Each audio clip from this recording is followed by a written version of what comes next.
Hi everyone, Yasas, que kalos tirtata to another episode of Dimitra's Dishes. Today I'm going to be sharing a delicious and hearty salad idea with you. It's just a combination of butter beans and roasted beets. There's so many fresh flavors in it, yet it's so filling. You could have this for lunch, you could serve it with roasted chicken, fish. It goes well with everything and comes together in just a little bit of time. Let's get started. Okay, we're going to begin with 3 beets. These are fresh beets and I'm not going to peel them because I'll just roast them in foil just like this.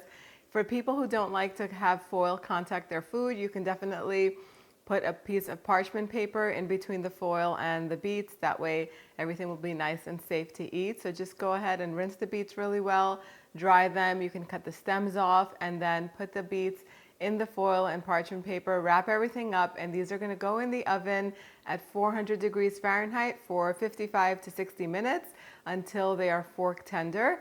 As soon as they come out of the oven, let them cool so that way they're easy to peel, and then just carefully peel the peel off either with a knife or you can rub it off with a paper towel. I like using a knife, it just peels off so easily. If it's not peeling off easily, then that means that the beets aren't fully cooked yet. You want them to be fork tender. When you pierce them with a fork, the fork should go in and out very easily. And then you can just chop these up into bite-sized pieces and set them aside while we prepare all of the remaining ingredients. So I'm using a 15-ounce can of butter beans today. Chickpeas are a good substitute. Northern white beans or any of your favorite beans can be used in this recipe, as well as a combination of them. So keep that in mind. If you're using canned beans like I am today, just rinse them really well and strain them. I have 2 little mini cucumbers here. I'm just going to chop them up into bite-sized pieces. And then I have these red bell peppers. These are seedless and I found them in my supermarket. I'll just slice these up into little rounds. I have 4 scallions here that I'm just going to thinly slice all the way down to the white parts. And then I'll add everything into a big bowl. I like to add olives to this. You can use any olive combination or just one type of olive, whatever you like. Make sure that they're pitted. If the olives are really big, you can finely chop them, but since these are really all small and bite-sized, I'm going to keep everything the same size and just take a few tablespoons and throw them in the salad as well. I also love these peperoncini peppers. I bought them already sliced. I'll add some of those in the salad as well. Of course, I'm going to crumble some feta over this. And now let's make the dressing. The dressing is so easy. We just need 1/4 cup of olive oil. And there's already 1 garlic clove that's been grated in this little pitcher. I'll add the juice of half a lemon. You can add more if you like. If you don't like lemon, you can do vinegar. Red wine vinegar is really nice in this.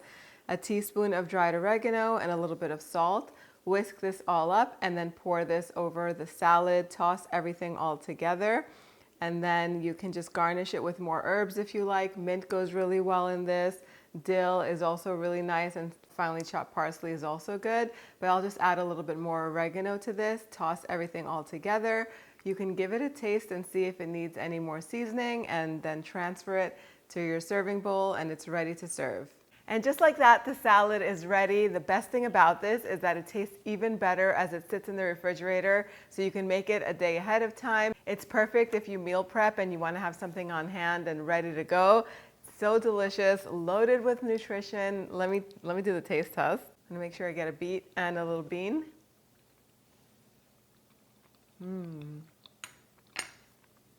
So good. I love butter beans. If you can't find them already in the can, ready to use, then you can boil them fresh or you can substitute your favorite white beans for this. Chickpeas are a great substitute, but the roasted beets, that sweetness from the roasted beets, the creaminess from the feta cheese, all of those herbs, the roasted red peppers, everything just goes so well together. If you can find these butter beans, you're gonna love them. They're so meaty and delicious. If you love gigandas plaki, which are baked butter beans that are roasted in a nice hearty tomato sauce, this is gonna remind you of that, except it's much fresher.